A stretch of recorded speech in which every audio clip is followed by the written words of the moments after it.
जय जाऊ, मी आशिष मगर. स्वागत आहे तुमचं एटीएम गुरु या युट्यूब चॅनलवर. आणि सध्या सगळ्यात महत्त्वाचा विषय काय आहे तर अख्ख्या महाराष्ट्रभर एकच चर्चा आहे की ईव्हीएम मध्ये घोटाळा आहे. मला सुद्धा हजाराने मेसेज आले. त्या मेसेजमध्ये असं सांगितलं की सर तुम्ही काही पण करा पण ईव्हीएम वर व्हिडिओ करा, ईव्हीएम वर व्हिडिओ करा. आणि मग ईव्हीएम मशीनवर व्हिडिओ करण्यासाठी मी मागचे 2 दिवस ईव्हीएमचा पूर्णपणे अभ्यास केला. त्यामध्ये काम केलेल्या लोकांशी, अगदी निवडणूक निर्णय अधिकाऱ्यांशी, या सगळ्यांशी चर्चा केली. नेमकी त्याची प्रोसेस समजून घेतली. तेव्हा काही महत्त्वाच्या गोष्टी माझ्या लक्षात आल्या. त्या सगळ्या महत्त्वाच्या गोष्टी मी तुमच्यासोबत आज शेअर करणार आहे. तुमच्या डोक्यात ईव्हीएम बद्दल असलेले सगळे भ्रम, खरे खोटे सगळे बाजूला करणार आहे. नेमकं महाराष्ट्राच्या निवडणुकीत काय झालं ते आपल्याला पाहायचं आहे. पण हे सगळं पाहण्यापूर्वी सगळ्यात महत्त्वाचं जर काय असेल तर आपल्या डोक्यात नेमके प्रश्न काय ते आपण आधी पाहूयात. आपल्या डोक्यामध्ये काय प्रश्न आहे की ईव्हीएम मशीन नेमकी कुठे तयार होतात. जसं की एक माजी निवडणूक अधिकारी जे होते किंवा माजी निवडणूक आयुक्त जे होते, त्यांचं एक पेपर कटआउट व्हायरल झालं की त्यांनी असं म्हटलं की ईव्हीएम गुजरातवरून का आले, हा एक प्रश्न विचारला होता. मग नेमकं ईव्हीएम मशीन कुठे तयार होतात आणि या महाराष्ट्रातल्या मशीन कुठून आल्या होत्या, है की नाही, ते एक प्रश्न आहे. त्याच्यानंतर ईव्हीएमचा रॅन्डम वापर कसा होतो, त्याचबरोबर ईव्हीएम मध्ये उमेदवार आणि चिन्ह कोण बसवते, काय सिस्टीम असते, ईव्हीएम मध्ये छेडखानी होऊ शकते का, ती कुठून होऊ शकते, किंवा सॉफ्टवेअर कसं असतं, किंवा 2024 विधानसभा निवडणुकीत विधानसभेत घोटाळा झालाय का या ईव्हीएम मध्ये, आणि 10% मतदान अचानक कसं वाढलं, हे सगळ्या ज्या गोष्टी आहेत, किंवा जे ईव्हीएम मशीन मध्ये आणि मतदानामध्ये तफावत काय, हे सगळं जे पाहायचंय आपल्याला. सगळ्यात महत्वाचं म्हणजे की भारतीय जनता पार्टीने 149 उमेदवार उभे केले आणि 133 कसे निवडून आले, किंवा 132 कसे निवडून आले, किंवा 288 पैकी 234 जवळपास कसे निवडून आले, हे सगळं आपल्याला याच्यातून पाहायचं. पण तत्पूर्वी, हे सगळं पाहण्यापूर्वी, आणि ही माहिती एकदम करेक्ट असेल, या माहितीमध्ये कोणताही तुम्हाला कुठेही गेले तर काही बदल सापडणार नाही, इतकं परफेक्ट अनालिसिस आपण केलेलं आहे. पण याच्यापूर्वी तुम्हाला एक कळकळीची विनंती आहे की तुम्ही अजूनपर्यंत जर एटीएम गुरु हे चॅनल सबस्क्राईब केलं नसेल तर पहिल्यांदा ते चॅनल सबस्क्राईब करून घ्या. कारण एटीएम गुरु हे चॅनल सबस्क्राईब करणं खूप महत्त्वाचं आहे. कारण आपण अशी माहिती देतो की जी बायस्ड नसते, जी एकदम परफेक्ट आहे, खरी आहे, ती माहिती ती असते. चला ठीक आहे, आपण आजच्या व्हिडिओकडे वळूयात. बघा, ईव्हीएम मशीन मध्ये नेमकं काय असतं तर ईव्हीएम मशीन मध्ये 3 मशीन्स असतात. पहिली असते कंट्रोल युनिट, जी की सगळ्यात महत्वाची असते, आणि कंट्रोल युनिटवरच सगळं काही अवलंबून असतं. सगळं काही म्हणजे ही जी मशीन आहे याच्यामध्ये जे काही डाटा असतो तो डाटा सेव्ह होतो. म्हणजे सगळी माहिती कशात सेव्ह होते तर ती माहिती सगळी या कंट्रोल युनिटमध्ये सेव्ह होते. त्याच्यानंतर आहे बॅलेट युनिट. बॅलेट युनिट म्हणजे काय, ही जी मशीन दिसते तुम्हाला, काही ही जी मशीन दिसते, हे जे बटन असतात जे आपण दाबतो, कोणी कोणी म्हणते इथलं बटन दाबलं तरी इथला लाईट लागला, किंवा काही असे जे पद्धती असतात ते सगळंच पाहतात. तर ही आहे बॅलेट युनिट, म्हणजे ज्याच्यावर आपण काय करतो, ज्याच्यावर आपण आपलं मतदान टाकत असतो बटन दाबून, ठीक आहे. आणि त्याच्यानंतरचं आहे व्हीव्हीपॅट मशीन. व्हीव्हीपॅट मशीन म्हणजे काय, आता ही नवीन एक मशीन आलेली आहे मागच्या काही निवडणुकांपासून, ज्याच्यामध्ये आपल्याला आपण ज्याला मतदान टाकलं त्या मतदानाचं चिन्ह इथं या चिठ्ठीवर दिसते. आता लोकांचं म्हणणं आहे की हे सगळं जे आहे हे सगळं थोतांड आहे, आणि आपण इथं कुठेही मतदान टाकलं तरी ते मतदान कमळालाच जाते, किंवा महायुतीला जाते, किंवा बीजेपीला जाते, असं लोकांचं म्हणणं आहे. त्याच्यावर हजारो असे मेसेजेस आहेत. नेमकं असं काय होतं याच्यामध्ये की पक्ष, विरोधी पक्ष म्हणतो की आता सध्या सुद्धा शरद पवार साहेब असतील, उद्धव ठाकरे साहेब असतील, किंवा मग काँग्रेसचे नेते असतील, हे सगळ्या जणांचं असं मत आहे की ईव्हीएमच्या विरोधात खूप मोठा लढा लढला पाहिजे. आसिम सरोदे असतील, हे सगळे जण म्हणतात की ईव्हीएमच्या विरोधामध्ये एक मोठा लढा लढणं खूप गरजेचं आहे. कारण हा विजय जो आहे तो विजय पक्षाला मिळालेला नाही, किंवा जनतेने त्यांना मतदान टाकलेलं नाही, तर हे ईव्हीएम मध्ये काहीतरी घोळ झालेला आहे, असं सगळं म्हणतात. आता ईव्हीएम मध्ये घोळाच्या किती शक्यता आहेत, ईव्हीएमची नेमकी कार्यप्रणाली काय आहे, ते कसं वापरल्या जाते, ते सगळं आपण आता पाहूयात. बघा, पहिली गोष्ट काय तर ईव्हीएम मशीन कोण बनवते तर ईव्हीएम मशीन सरकारी कंपनी आहे बेल, ही बनवते. आणि सध्या महाराष्ट्रामध्ये यावर्षी ज्या निवडणुकांमध्ये सुद्धा जी ईव्हीएम वापरले होते ते सुद्धा बेलनेच बनवलेले होते.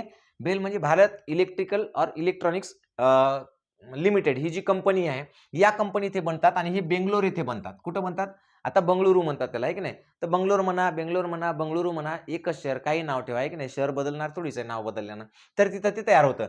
आता काय होत असते, हे तयार झालेले जे ईव्हीएम मशीन्स आहेत, ह्या ईव्हीएम मशीन्स वेगवेगळ्या राज्यामध्ये जिथं जिथं निवडणुका असतील तिथं तिथं जात राहते. मग समजा आता मागच्या वेळेस आपल्या महाराष्ट्रात निवडणुका होत्या तेव्हा नेमक्याच तमिळनाडूमध्ये निवडणुका झाल्या होत्या. मग तमिळनाडूमधून काय केल्या होत्या, त्या तमिळनाडूच्या निवडणुका संपल्या, तिथले रिझल्ट लागले की तिथल्या मशीन्स आपण महाराष्ट्रात आणल्या होत्या, बरोबर आहे. मग आताही त्याच पद्धतीने याच्या आधी ज्या ज्या राज्यात निवडणुका होत्या किंवा जिथं कुठे होत्या त्या सगळ्या राज्यातून आपण त्या कलेक्ट करून महाराष्ट्रात आणल्या, आणि निवडणुकापूर्वी म्हणजे निवडणूक समजा आपली झाली किती तारखेला, 20 तारखेला निवडणूक झाली, बरोबर आहे, 20 नोव्हेंबरला, तर त्याच्या 2 ते 3 महिने आधीच ती राज्यामध्ये येते. म्हणजे अप्रॉक्सिमेटली असा काही नियम नाहीये की 2 महिन्यांचं यावं का 3 महिन्यानं का इतक्या दिवसांत तितक्या, पण किमान 2 महिने, कमाल 3 महिने, 2 ते 3 महिन्यामध्ये ती त्या राज्यामध्ये येते. म्हणजे महाराष्ट्रामध्ये आता 20 नोव्हेंबरला इलेक्शन झाले, त्याच्या आधीच ती 2-2.5 महिन्यानं महाराष्ट्रामध्ये ह्या सगळ्या मशीन्स येऊन पोहोचलेल्या होत्या. आता ह्या मशीन जेव्हा येतात तेव्हा त्या कुठे येतात, तर त्या जिल्ह्याच्या ठिकाणी येतात. म्हणजे समजा आता आपला हिंगोली जिल्हा असेल, तर हा जो जिल्हा हिंगोली, तर हिंगोली समजा हे हिंगोलीचं शहराचं मुख्यालय आहे, आणि मग इकडे कळमनुरी असेल, वसमत असेल, औंढा असेल, सेनगाव असेल, हे सगळे जे तालुके असतात असे, तर जिल्ह्याच्या ठिकाणी काय होते, हे येत असते. कुठं मशीन्स कुठे येतात, जिल्ह्याच्या ठिकाणी, आणि तिथं एक गोडाऊन असते, त्या गोडाऊन मध्ये ह्या ठेवण्यात येतात. कुठं, जिल्ह्याला ठेवण्यात येतात. आता हे ठेवण्यात येतात म्हणजे तिथं काय असतं, तिथं डायरेक्ट ठेवून दिल्या निघून गेले असं असतं का, नाही. तर तिथं पहिल्यांदा पॅरामिलिटरी असते, आणि त्याच्यानंतर आपले पोलीस सुद्धा असतात. त्याच्यानंतर मध्ये 8-8 तासाच्या ड्युट्या लावलेल्या असतात सगळ्या अधिकारी वर्गाच्या, आणि त्याच्यासोबत कर्मचारी वर्ग असतात. आणि एवढं सगळं असून मध्ये CCTV असतात. म्हणजे 1, 2, 3 आणि CCTVच्या एक 4 असे 4 लेनची काय असते, सुरक्षा चौकडी असते त्याला, म्हणजे 4 पदरी सुरक्षा त्याला असते. म्हणजेच एवढ्या सुरक्षेमध्ये ते तैनात केलेले असतात. आणि जेव्हा हे महाराष्ट्रामध्ये येतात तेव्हा हे जे असतं की नाही, हे सगळं जशाला तसं असं कोरं असतं. म्हणजे याच्यावर कोणतंही चिन्ह नसतं, इथं कोणतंही नाव नाही, म्हणजे चिन्हही नाही, नावही नाही, इथं काहीही लावलेलं नसतं. कुठं, जोपर्यंत ते जिल्ह्याच्या ठिकाणी असतात तोपर्यंत. मग पुढे काय होते पाहू आपण आता. याच्यामध्ये घोटाळा कसा होऊ शकतो किंवा होऊ शकत नाही ते आपल्याला पाहायचंय. आता जिल्ह्याच्या ठिकाणी हे सगळं ठेवलेलं आहे.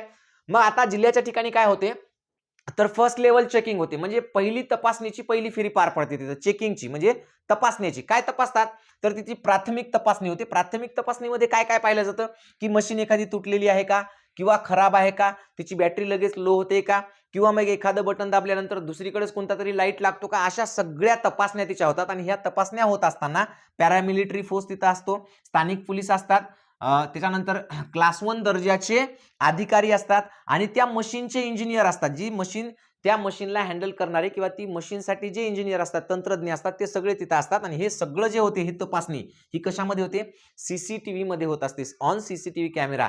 म्हणजे हे जी प्राथमिक तपासणी होती जिल्ह्याच्या ठिकाणी या मशीनची, ती सगळी ऑन कॅमेरा होत असते. आणि त्याचबरोबर तिथं ह्या सगळ्या गोष्टी उपलब्ध असतात. म्हणजे समजा आता आपण हिंगोली जिल्हा जर घेतला, आणि हिंगोली जिल्ह्यामध्ये जर समजा आपल्या 3 विधानसभा असतील, आणि या प्रत्येक विधानसभेमध्ये असं समजून घ्या 300 बूथ आहेत. किती, 300, तर आपल्याला 900 मशीन्स लागतील. तर ते 900 पेक्षाही अधिक मशीन बोलवले असतात. त्याच्यापैकी ज्या खराब मशीन्स आहेत त्या वापस जातात, आणि आपल्याला असं वाटलं की बाबा यांना काही मशीन बिघडल्या तर आपल्याला नवीन लागतात. तर अशा प्रकारे जवळपास 1000 मशीन किंवा त्याही पेक्षा जास्त मशीन त्या जिल्ह्याच्या ठिकाणी सगळ्या चेक करून ठेवलेल्या जातात. बरोबर आहे. अजून सुद्धा आता जिल्ह्याच्या ठिकाणीच आहे मशीन, तिची चेकिंग झाली, सगळं झालं, पण अजून सुद्धा या ठिकाणी कोणत्याही प्रकारचं चिन्ह लागलेलं नाही. या बटनावर चिन्ह लागलेलं आहे का अजून, म्हणजे इथं जे चिन्ह असतात इथं चिन्ह लागलेलं आहे का अजून, चिन्ह नाही. इकडं नाव टाकलेले आहेत का अजून, नाव टाकलेले नाहीत. म्हणजे अजून चिन्ह आणि नाव त्या मशीनला लागलेले नसतात जिल्ह्याच्या ठिकाणी. मग पुढे काय होते पाहूया आपण आता. पहा, त्यानंतर फर्स्ट रँडमायझेशन होते. फर्स्ट रँडमायझेशन म्हणजे काय, की मी तुम्हाला सांगितलं की जिल्ह्याच्या ठिकाणी जवळपास, आता बघा हिंगोलीचं जर घेतलं आपण तर 3 विधानसभा आहेत, आणि या 3 विधानसभामध्ये जवळपास 300 म्हणलं तर 900 काय आहेत, बूथ आहेत, हे की नाही. 300 प्रत्येक विधानसभेमध्ये 300 बूथ, असे 900 बूथ आहेत. मग काय होतं तिथं, रँडमायझेशन होतं. रँडमायझेशन म्हणजे काय, की ह्या ज्या मशीन आहेत, या मशीनला नंबरिंग असते, म्हणजे नंबरिंग दिलेली असते. समजा मशीन असेल की 0001 पासून तर अशा 900 म्हणजे 1000 मशीन असतील, आपल्याकडे 1000 नंबर असतील, 1200 मशीन असतील किंवा 1500 मशीन असतील, तर 1500 पर्यंतचे जे नंबर असतात ते सगळे नंबर काय होतात, कॉम्प्युटरमध्ये फीड होतात, कॉम्प्युटरमध्ये टाकले जातात, कॉम्प्युटरमध्ये फीड करतात ते नंबर. आणि ते नंबर फीड केल्यानंतर काय होते, रँडमायझेशन प्रक्रिया ऑन केली जाते. रँडमायझेशन म्हणजे काय, की बघा आपण समजा सोंगट्या खेळतो, किंवा ते एखादा गेम असते बघा, ज्याच्यामध्ये 100 पैकी एकच बॉल असा वर येतो, तसं ते रँडमायझेशन होते. म्हणजे ह्या जे 1500 मशीन आहेत, समजा 1500 मशीन्स आहेत, तर ह्या 1500 मशीन्सला कॉम्प्युटरमध्ये त्याचे नंबर फीड करतात आणि बटन दाबतात. बटन दाबला की ते काय होते, रँडमली त्याचे नंबर येतात. 3 विभागात त्या विभागणी होतात, म्हणजे त्याचे 3 भाग पडतात. म्हणजे 1 नंबरची मशीन जर समजा वसमतला गेली, तर 3 नंबरची मशीन परत कोणत्या जाईल, हिंगोलीला जाईल, किंवा मग 5 नंबरची मशीन कळमनुरीला जाईल. हे सगळं कॉम्प्युटर करते. म्हणजे ह्या मशीन्स कोणत्या कुठं जाणार आहेत हे कोणाच्या बापाला सुद्धा माहित नसतं. ते कॉम्प्युटर ठरवतं की कोणती मशीन कुठं जाणार आहे. आणि मग अशा पद्धतीनं बटन दाबलं की खडखड खडखड खडखड खडखड त्या मशीनची 3 विभागात नंबरिंगची विभागणी होते, ए, बी आणि सी. मग इथं सगळे त्या मशीनचे सिरियल नंबर येतात, हे नंबर येतात सगळे तिन्हीचे. आणि मग हे जसे सिरियल नंबर येतील तसे ए जर वसमत असेल तर ह्या ए मधल्या सगळे जे नंबर आहेत ते वसमतला जातील, बी मधले सगळे जे आहेत नंबर ते हिंगोलीला जातील, सी मधले सगळे कळमनुरीला जातील. अशा पद्धतीनं रँडमायझेशन होऊन त्या मशीन वेगवेगळ्या ठिकाणी जातात. म्हणजे सिरियल नंबरनुसार त्या ठरवून येतात का की कोणत्या विधानसभेत जायचं? बिलकुल येत नाहीत. तर ह्या 3 मशीन ज्या आहेत ह्या म्हणजे 3 आमच्या आता हिंगोलीमध्ये 3 विधानसभा मतदारसंघ आहेत म्हणून मी हे उदाहरण सांगतोय तुम्हाला हिंगोलीमधलं, की मग हिंगोली जिल्ह्यामध्ये असेल तर काय होतं, त्याचं रँडमायझेशन होतं आणि त्या मशीन्स वेगवेगळ्या ठिकाणी रँडम पद्धतीने जातात. म्हणजे आता ही मशीन कुठे गेली? मतदारसंघात गेली. जसं हिंगोली आहे, वसमत आहे, कळमनुरी जिल्ह्यावरून निघाली आणि कळमनुरीला गेली. आता कळमनुरीला कशी गेली? सिरियलनुसार गेली का? नाही, तर ती रँडम पद्धतीने जे जे नंबर आले ज्या ज्या तालुक्याला ते गेले. चला ठीक आहे, पुढे तालुक्यात पोहोचली. मग आता काय होते? ईव्हीएम कमिशनिंग होते. आता ईव्हीएम कमिशनिंग काय भानगड आहे? तर मशीन्स निवडणुकीसाठी तयार करणे म्हणजे ईव्हीएम कमिशनिंग आहे.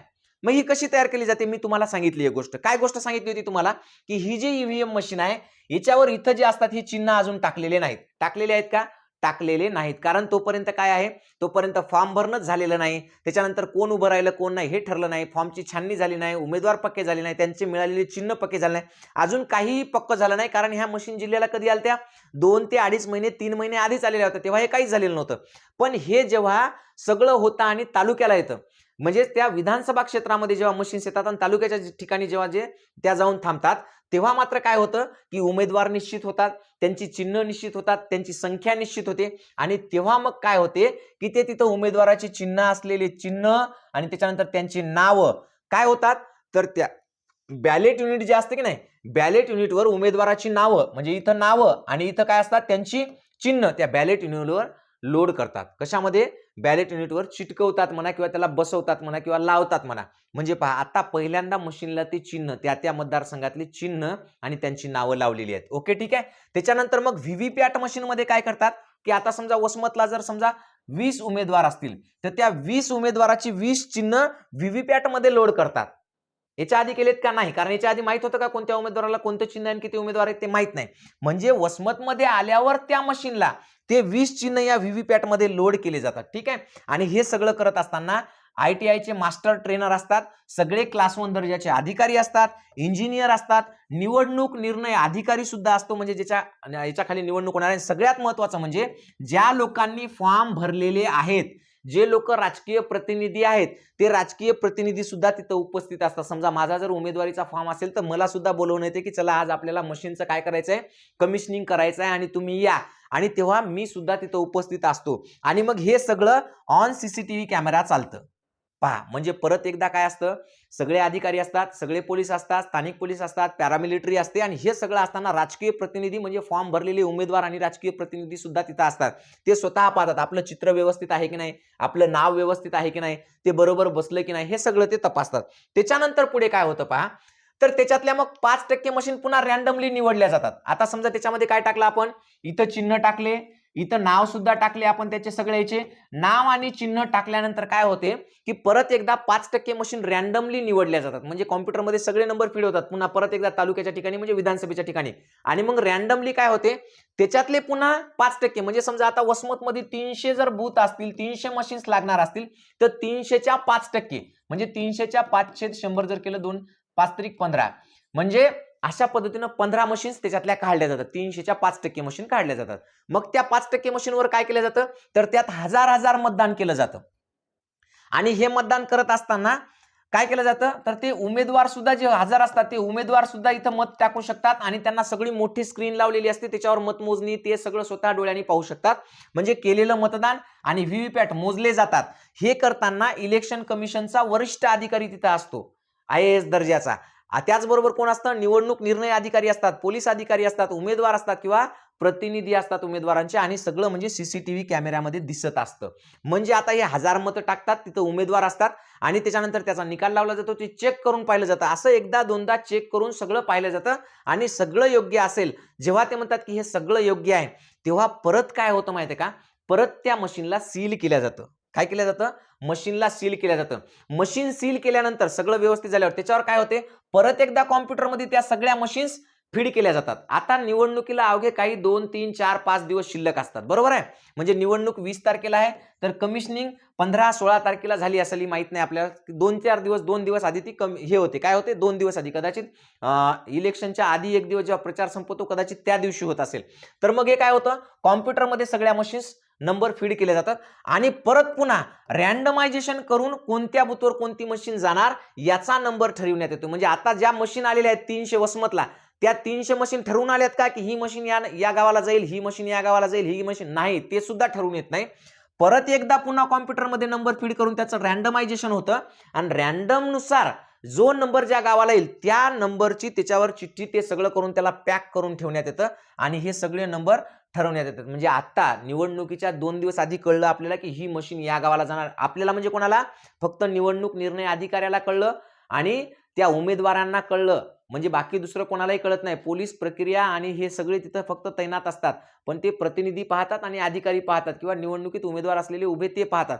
पण ते कोणी लिहून घेते का कोणत्या कोणत्या नंबरला गेले, नाही. फक्त रँडम नुसार तिथं माहिती येते की या बूथला हे नंबर, या बूथला हे नंबर. आणि मग त्याच्यानंतर काय होते, ही सगळी प्रक्रिया उमेदवारासमोर होते बरं का. म्हणजे उमेदवाराला ते दाखवूनच केली जाते. 2दा-3दा त्याला ते रँडमायझेशन करून दाखवलं जातं, जोपर्यंत त्यांचं समाधान होत नाही तेव्हा. ते जेव्हा म्हणतील सगळे चलो ओके राईट फायनल, आता फायनल करून टाका, एकदाच बटन दाबा, शेवटचा रँडम राऊंड घ्या, शेवटी घेतल्या जातं आणि मग त्याच्यावर ते सगळं परत पॅक केलं जातं आणि त्यानंतर मशीन स्ट्रॉंग रूम मध्ये ठेवली जाते. कुठे ठेवली जाते, स्ट्रॉंग रूम मध्ये. स्ट्रॉंग रूम मध्ये का ठेवली जाते, कारण आता ती डायरेक्ट निवडणुकीला घेऊन जायची असते. त्याच्यापूर्वीच्या 1-2 दिवस आधी हे सगळं रँडमायझेशन होतं आणि मग ते त्या स्ट्रॉंग रूमला कडक संरक्षण असते 4 कड्यांचं. 4 कड्यांचं कसं, तर पहिले पॅरामिलिटरी, नंतर स्थानिक पोलीस, नंतर अधिकारी आणि नंतर सीसीटीव्ही. आणि या अधिकाऱ्यांच्या 8-8 तासांच्या ड्युट्या लावलेल्या असतात आणि भरपूर सारे अधिकारी तिथं असतात. ते जात असतात, रात्रंदिवस तिथं पहारा असतो, ह्या सगळ्या गोष्टी असतात.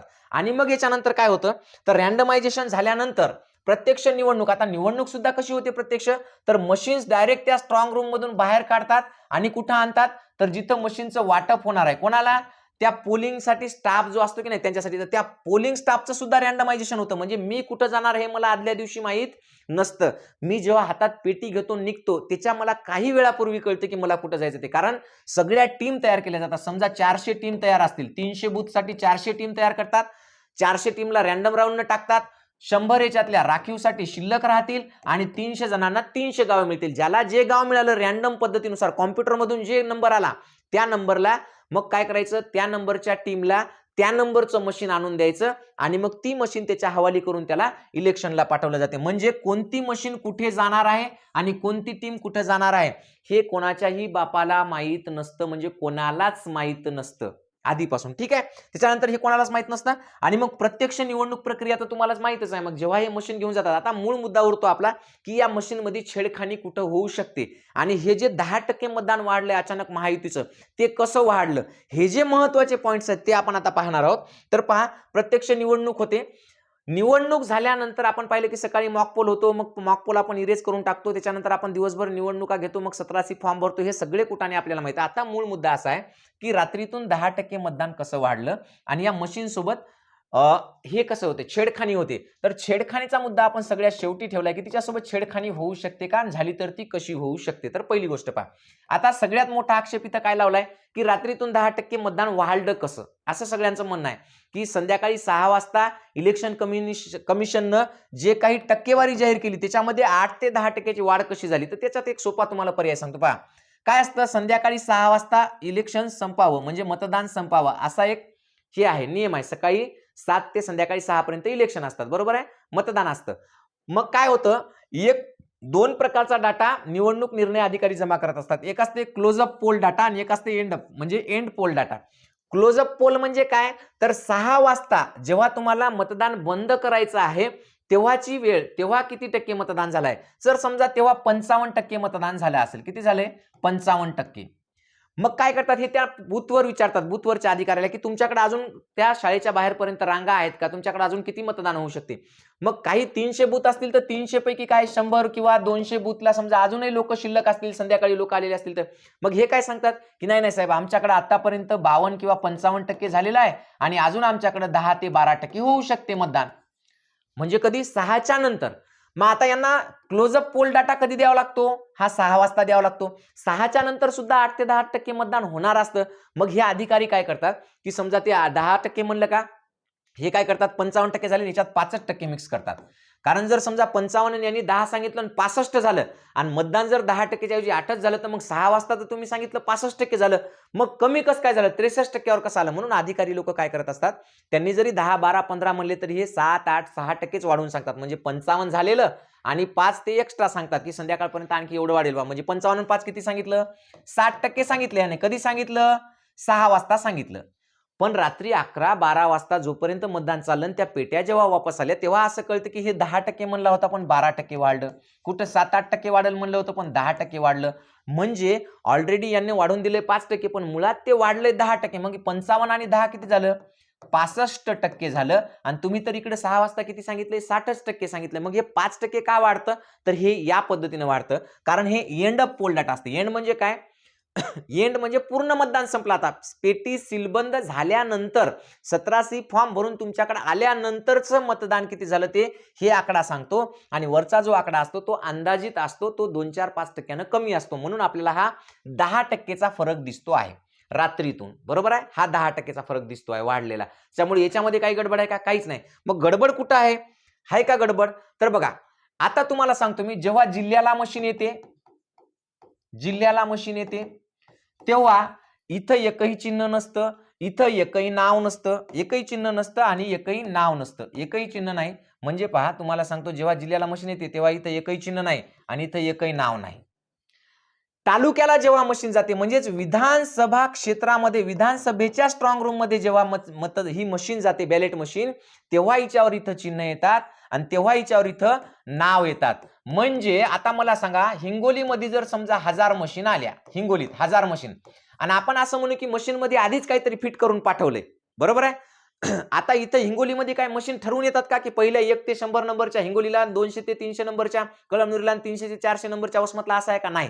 रॅन्डम नुसार मशीन जातात कोणीकडे कोणीकडे.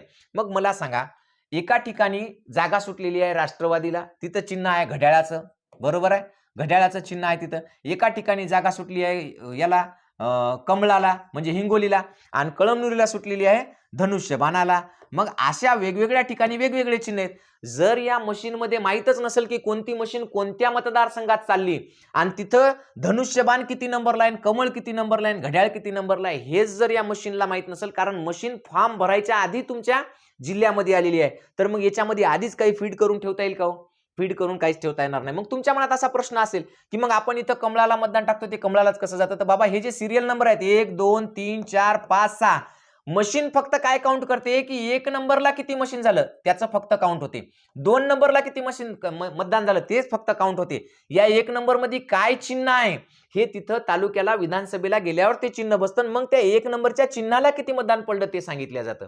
म्हणजे मशीनला माहीतच नाही तुमच्या इथं घड्याळ आहे का, इथं कमळ आहे का, इथं काय आहे का, इथं काय, हे मशीनला माहीत नाही. आणि त्याच्यामुळं आधीपासूनच मशीन मध्ये काहीतरी प्रोग्रामिंग करून ठेवलेली आहे बा, तर असं होणे शक्य नाही, असं होऊ शकत नाही. कारण मशीन मध्ये नेमकं कोणती मशीन कोणत्या मतदारसंघात जाणार आहे, तिथून कोणत्या बूथवर जाणार आहे हे त्या मशीनला सुद्धा माहीत नसतं. कारण ते सगळं कॉम्प्युटराइज्ड, त्या तालुक्यात त्या विधानसभेत गेल्यावर रॅन्डम नुसार मशीन जातात. म्हणजे जिल्ह्याला आली तेव्हा मशीनला माहीत नसतं की कोणतं कुठं जाणार आहे.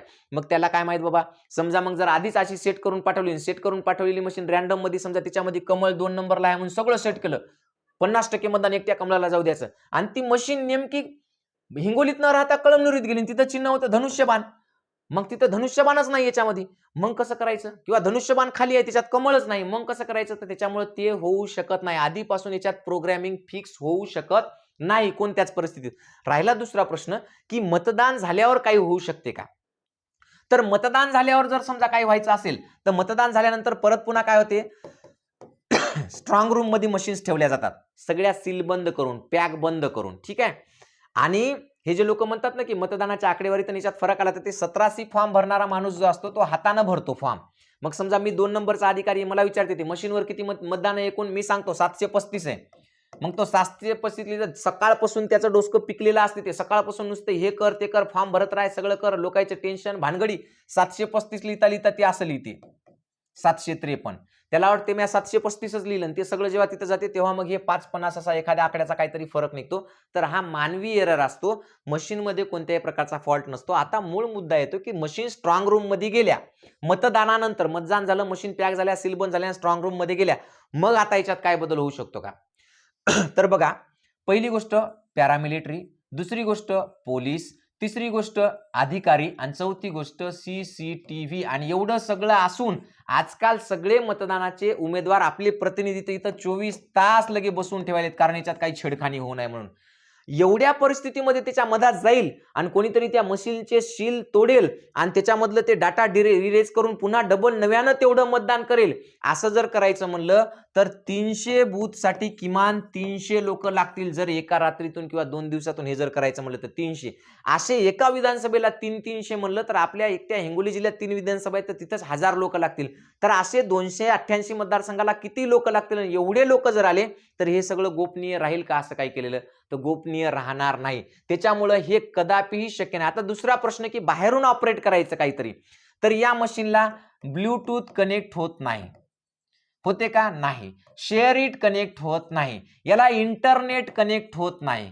याला कोणतीही कनेक्टिव्हिटी नाही. हे जे CPU आहे हे हार्डवेअर आहे, याला कोणतीही कनेक्टिव्हिटी नाही. त्याच्यामुळे याच्यामध्ये कोणीतरी काहीतरी कनेक्ट करून बाहेरून त्याला मॅनिप्युलेट करेल किंवा त्याला त्याच्या मनानुसार ते वागवेल किंवा तशा काही कमांड देईल आणि त्याच्यात बदल करेल, असं काहीही याच्यामध्ये होत नाही. म्हणून EVM मशीनमध्ये कोणत्याच प्रकारचा घोळ होत नाही. फक्त तुम्हाला सांगतो, आता सध्याच्या कंडिशनला म्हणजे विरोधी पक्षाच्या फक्त 50-54 जागा आलेल्या आहेत आणि लोकांमध्ये सुद्धा सरकारबद्दल खूप सारी नाराजी होती. त्याच्यामुळे लोकांना वाटते की आपण यांना मत टाकलं नाही किंवा आपण खूप कमी लोकांनी मत टाकलं. पण मुळात असं गोष्ट आहे की सरकारच्या विरोधात जी लोक असतात ती विरोध प्रदर्शित करतात, ती विरोध दाखवतात बोलून, पण जे सोबत असतात ते साधारणतः बोलत नाहीत. कारण त्यांना माहित आहे की सरकार काही चांगलं आहे की नाही हे आपल्याला सांगायची गरज नाही, पण ते आतल्या आतून सरकारच्या सोबत असतात म्हणून ते बोलत नाहीत आणि हे बोलतात. त्याचबरोबर पुन्हा आजकाल सगळेजणच म्हणतात की पैसा चालला, ही योजना चालली, ती योजना चालली, असं काहीतरी तत्कालिक कारण घडतात आणि याच्यामुळे मग जे अंदाज असतात ते अंदाज फेल होतात. आता विरोधी पक्षाकडे कोणतंच कारण उरलं नाही की आम्ही का हारलो सांगण्यासाठीचं, आणि म्हणून विरोधी पक्षानं कोणावर तरी नाव घालायचं म्हणून या EVM वर नाव घातलेलं आहे. पण माझ्या हिशोबाने मी आतापर्यंत जेवढ्या इलेक्शन ड्युट्या केल्या आणि जेवढं काही समजून घेतलेली आहे प्रक्रियेमध्ये राहून, त्याच्यानुसार EVM मशीनमध्ये कोणत्याही प्रकारचा कोणताच काहीच असा घोटाळा करता येत नाही असं मला वैयक्तिक वाटतं. यापेक्षा वेगळी काही टेक्नॉलॉजी असेल आणि त्या पद्धतीनं जर काही झालं असेल तर ते मात्र मला अजून कळालं नाही. कारण आतापर्यंत जे व्हिडिओ यायलेत की बघा हे असं केल्यानं असं होते, हे असं केल्यानं असं होते, याला मत टाकलं की याला जाते, त्याला मत टाकलं की त्याला जाते, तर ज्याला मत टाकायचं तेच तुम्हाला इलेक्शनच्या त्या मशीनलाच कळते की ते कमळ या 3 नंबरवर आहे का 2 नंबरवर आहे का घडी 1 नंबरवर आहे. तर ते मशीनलाच कधी माहित होते? त्याच्यावर चिटकवल्यावर. ते कधी चिटकवतात? 2 ते 3 दिवस आधी. त्याच्यामुळे ते शक्य नाही. ह्या सगळ्या कल्पित कल्पना आहेत. त्याच्यामुळे हे EVM मध्ये कोणत्याही प्रकारचा घोटाळा होऊ शकत नाही. जर हे सगळं सोडून वेगळी काही पद्धत असेल तर ते मात्र मग मला माहित नाही. असो, महत्वाची पुढची गोष्ट परत एकदा सांगतो की तुम्ही हा व्हिडिओ प्रत्येक माणसापर्यंत शेअर करा, कारण जाणीव झाली पाहिजे आपल्याला सुद्धा की आपला आपण जेव्हा म्हणतो ना की एखादा घोटाळा आहे, तर घोटाळा नाही, लोकांनी मतदान टाकलेलं आहे, त्या मतांचा अपमान होऊ नये. आणि तुम्हाला जर वाटत असेल की हे चुकीचं झालं तर पुढच्या वेळेस तुम्ही जनजागृती करा आणि सरकार बदला, काही विषय नाही. ठीक आहे. पुढची महत्वाची गोष्ट अशी आहे की तुम्ही अजूनही ATM गुरु हे चॅनल सबस्क्राईब केलं नसेल तर पहिले सबस्क्राईब करून घ्या. त्याचबरोबर आपल्याकडे न्यायमूर्ती गायकवाड सरांचं इंग्रजी बोलायला शिकवणारं अत्यंत सुंदर असा इंग्लिश स्पीकिंग कोर्स आहे. तो 300 रुपयात आहे. ते बाहेर मार्केटला 3000ला देतात. फक्त आपल्या ॲपमध्ये त्यांनी मी विनंती केल्यामुळे गोरगरीब लेकरं आहेत म्हणलं 300 रुपयात शिकू द्या म्हणून त्यांनी 300 रुपये ठेवले. 4-5 महिन्याची व्हॅलिडिटी आहे. 10 बोटावर 10,000 वाक्य शिकवतात, भारी शिकवतात. त्याच्यानंतर आपलं मराठी व्याकरण आहे. फक्त 100 रुपयात पोलीस भरतीपासून तर MPSC पर्यंत सगळं करा फक्त 100 रुपयामध्ये. आणि ते पण अगदी तुम्हाला किती वेळा व्हिडिओ पहा आणि कितीही दिवस पहा, काही विषय नाही, खूप दिवसाची आहे. आणि त्याच्यानंतर आता मी टेस्ट सिरीज चालू करणार आहे नवोदय आणि स्कॉलरशिपसाठी, तर ही सुद्धा एकदम फ्री असणार आहे. तुम्हाला युट्यूबला पण भेटेल ATM गुरु नावाच्या, एज्युकेशन नावाच्या. आणि आताच हे आपलं ATM गुरु एज्युकेशन हे ॲप जरी डाउनलोड केलं तर ॲपमध्ये सुद्धा भेटेल. तर एवढं सगळं करा. ही माहिती आवडली असेल तर नक्कीच व्हिडिओ शेअर करा. एवढं बोलतो थांबतो. जय जिजाऊ, जय शिवराय.